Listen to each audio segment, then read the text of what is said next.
All right, it's Thursday the 19th.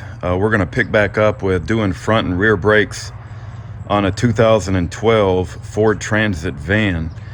And it's been up on blogs for about 5 days now, since the 14th. Like I said, today is the 19th. And this came in yesterday. I didn't have time to do any work yesterday. Had to help someone move. But I think it's the front pads and rotors. I hope it is, and that will allow me, if it is, to at least get the front brakes done. So it took 4 days to get this package here. We're fixing to open it on camera, and let's see what's inside. I got my duct tape. You know, if things get too difficult for a redneck, you know, you can always throw duct tape at it, and at least that's my way to fix anything that's too difficult for me to really fix. I just throw duct tape at it. You know, you guys have heard of that, right? All right, let's see what we got.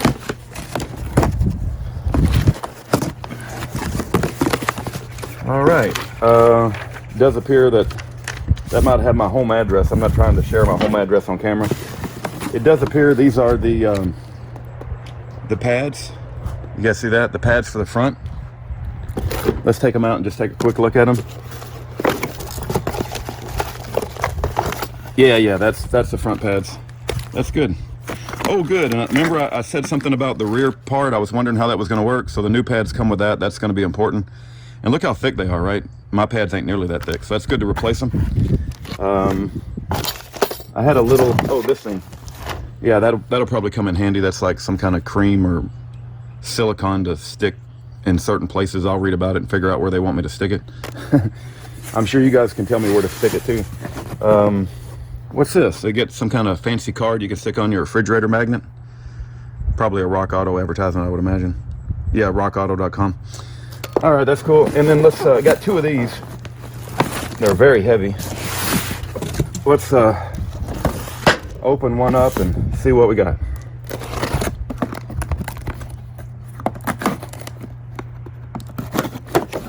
Yep, that's my rotor. That's my brand new. Let's take it out of the package and look at it without all the packaging. So, yep, brand new rotor. That's good. If you're gonna go do all the brakes, see, I want this thing to run for a long time. I hate working on brakes, and I want it to stay working a long time, so I don't have to do this a long time. So we got it all, we got it all going on. I think I got what I need to do the front brakes here. So I'm gonna get started on that, and if anything peculiar happens, I'll let you guys know. But look, it should be very straightforward. I think the front are much easier than the rear. The rear brakes are a lot more involved. You got shoes and drums and springs and spreaders and self-adjusters, and the front just is pads and rotors. I mean, it should be very straightforward. All right, let me stop there, and we'll pick up as I progress. All right, so your pants get dirty and it's windy. You probably can't hear a word I'm saying. I did want to mention I got the thread locker. Sometimes people call it Loctite. Before you start yelling at me, I should have got the red kind. I'm just lucky to have any thread locker at all. So I'm going to use the thread locker on the caliper bolts when I go back in. And I don't know what color I should have, man. It's confusing, and this stuff's expensive. You got to use the blue thread locker here and the red thread locker there, and sometimes they call it Loctite, and you got to remember all the different names. But let's move on. So pulling off the old rotor was as simple as it comes, man. I wish everything was as easy as changing that rotor. You just pull off the old one, stick it on the ground on some cardboard, you put on a new one, and then you got the issue of the caliper. Now, this was in there. This is called the bracket, and it's got two guide pins, and you just simply pull it out, right? It's no big deal. When you want to put it back in, you put it back in, but I separated it, and I'm gonna set it right there for the time being, and that leaves me with this contraption, which is your caliper, and it's connected with a hose back there where all the brake fluid, and I'm going to use one of these C-clamps to put over like this eventually, and I'm going to push that cylinder back. Now when I push it back, it's going to push fluid back in the line. So this 2012, which is a real fancy car for me, man, that's like all my cars are over 25 years old, so this one's only 8 years old. It uses .4 brake fluid, and that's a fancy brake fluid. I can't use my old .3. I got to go get a bottle of .4. So every time I turn around, man, you got .2, .3, .4, red, Loctite, blue Loctite. Don't forget, sometimes they call it thread locker. But when you push the brake fluid back up in the line, you don't want this down there like causing pressure, right? You want to pull this out, and you want to let that fluid go back in the line. So I'm going to finagle here for a little bit, and my goal is to open this clamp up big enough, and I got to push that cylinder back, because when I put in these new pads, you guys see the difference in the thickness, man? It's like, I don't know if you guys see, but there's a big difference. And when I go in with these new pads, I got to have room of clearance to fit over this rotor. So that once I get the cylinder pushed back, everything should be cool. And then I'll be able to go back in with the caliper bolts, and this is a pretty straightforward job. I mean, the front brakes are real easy. I don't expect the shoes and the drums in the rear to be as nearly as easy as this, but I got wind coming. You guys are probably having to listen to wind. Let me stop here and let's continue forward here. All right, one thing I forgot to mention, I was reading this little thing here, right? Put the grease, they send you this little bitty packet. It's like tiny, right? Silicone component, brake lubricant.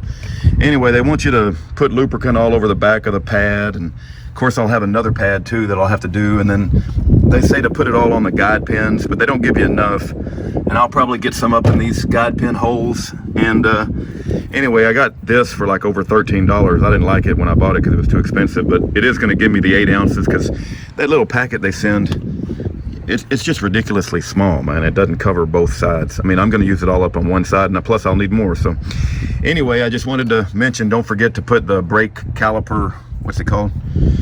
Brake caliper grease in the places you're supposed to put it. You can't put it in places it's not supposed to be. So anyway, just don't forget that step. Okay, the next thing was this little spring, and you might have to use a screwdriver or pliers to pull this pin over into this hole. This one goes in, and then you have to work the other one in. Rather than use your fingers and tear your fingers up, use a pair of pliers, or maybe you can get a screwdriver. But anyway, let's see if I can hold the camera. And I just don't know, this thing's pretty heavy for one hand, but we'll give it a shot. I don't want to get my camera all greasy, if you know what I mean. So we're going to turn this over, and come on, look at that, how that's beautiful. Now I'm just 2 caliper bolts. See those caliper bolts and the thread locker? I lock in the caliper bolts on the other side. Everything's fitting over the rotor like it should with the pads. This is almost a done deal. So let me put the camera down and use my hands to do that, and we'll get this done. All right, we're gonna wrap up the front and call this one done deal. It's on there. I got the caliper bolts thread lockered and tightened. All the new guys wear gloves, man. I don't know, they wear gloves because they don't like washing their hands. I mean, back in the day when I was growing up, my dad would always walk into the bathroom and use lava, some kind of hand washing orange. It was orange. It came in an orange can, and it would be that sink would be as messy as you could make it, but you knew they'd been working on the car. Anyway, I'm gonna call this a done deal. Don't forget, when you're finally done, to put your cap back on your master cylinder. I'm not gonna do it just yet because I gotta do the same thing to the other side, but the front brakes are incredibly easy compared to the shoes and drums on the back, or at least that's my expectation. But my next step is to stick on, see, I labeled this left front because I'm rotating my tires. Where's that? And that used to be my right rear, but now I'm going to make it my left front. And see these things here? If you have, they're tire pressure monitor systems. It tells me the air level, the air pressure in PSI, and also the temperature in degrees Fahrenheit. Anyway, we're gonna call this a done deal. I don't see any reason to spend any more time on the front brakes. I just got to do the same thing to the other side. God bless you. When we get time, when the parts come in later, we'll work on the back brakes, and this van will be working again, thank God. Take care, God bless. Okay, oops, you guys thought we were done, but we're not done. Hey, 2 things I need to remember to say in this video before we close it down. And this thing got blown across the yard, and I had to go chase it down. And underneath this was a little package with 2 new springs. I don't know what's wrong with the old springs, or whatever this is called, a bracket or wire, I don't know what it's called. Anyway, the wire thingy. But I'll put on the new ones. Of course, I got the other one already on, so I'd take it off, but that's no big deal. We'll put on the 2 new ones. And one thing I want to mention, when I was in high school, I had a friend that didn't bleed the brakes after a brake job. True story. And he was driving down the road in his residential complex, ran straight through a garage because he didn't get the air out of the line. ended up killing an old man in the garage. So it goes without saying, anytime you do a brake job, bleed the brakes. Make sure there's no air in the line. You want to have confidence in your brakes and go real slow in your own house, but don't just start barreling down the road 50 miles per hour and test them out. Test them out at a slow speed, and don't be running through nobody's garage and killing somebody's grandpa. So that's all I got to say for today. I didn't realize they gave me 2 new wire thingies, but I'll put them on, no big deal. As you can tell, we've made a lot of progress on this side, and we're gonna wrap it up and put the tires on, and then we'll just have the back to do. Okay, I'm done now. Take care, have a great day. Bye-bye.